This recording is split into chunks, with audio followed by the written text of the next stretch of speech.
Trailers are an underappreciated art form insofar that many times they're seen as vehicles for showing footage, explaining films away, or showing their hand about what moviegoers can expect. Foreign, domestic, independent, big budget, what better way to hone your skills as a thoughtful moviegoer than by deconstructing these little pieces of advertising? This week we learn to deal with losing, see the first post-apocalyptic result of what Brexit is going to do the United Kingdom, examine the toxicity of social media, get to know a family on the fringe, and hit up the lost and found. Roll Red Roll director Nancy Schwartzman has hit something of a trifecta with Roll Red Roll. High school kids, the perceived sanctity of high school football, and the hellscape that is social media. Roll Red Roll is a true crime thriller that goes behind the headlines to uncover the deep-seated and social media fueled "boys will be boys" culture at the root of high school sexual assault in America.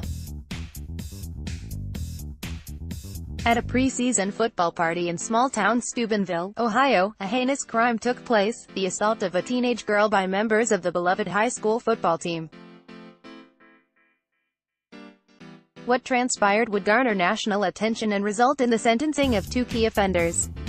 But it was the disturbing social media evidence uncovered online by crime blogger Alex Goddard that provoked the most powerful questions about the case, and about the collusion of teen bystanders, teachers, parents and coaches to protect the assailants and discredit the victim.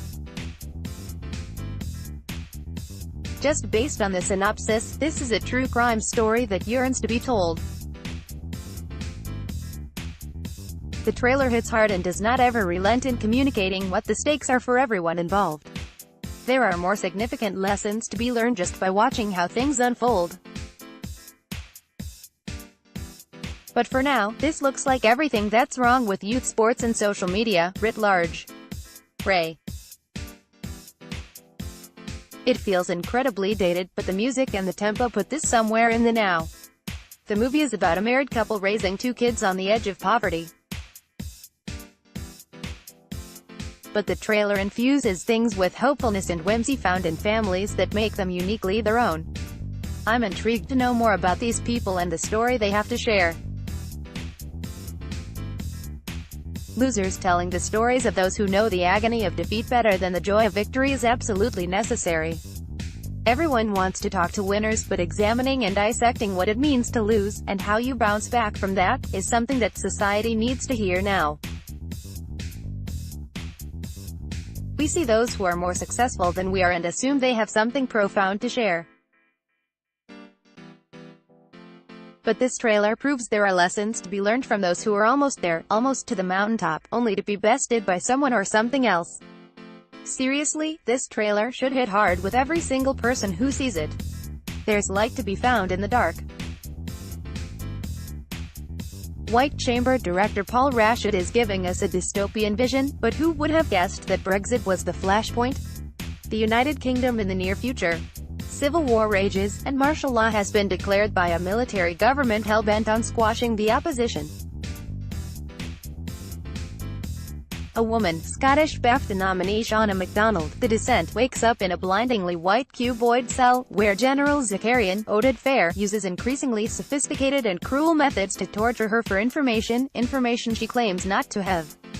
As questions of trust are placed both on captor and captive, they find themselves embroiled in an increasingly spiraling journey into the nature of authority.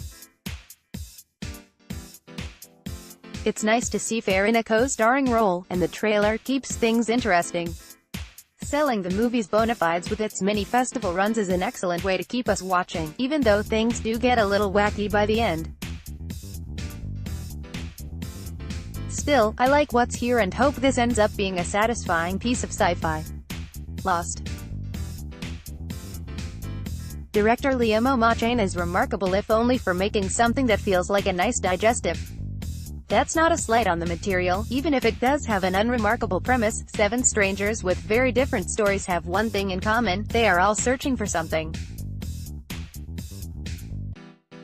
7 lives unexpectedly intertwine at a small lost and found office in an Irish train station.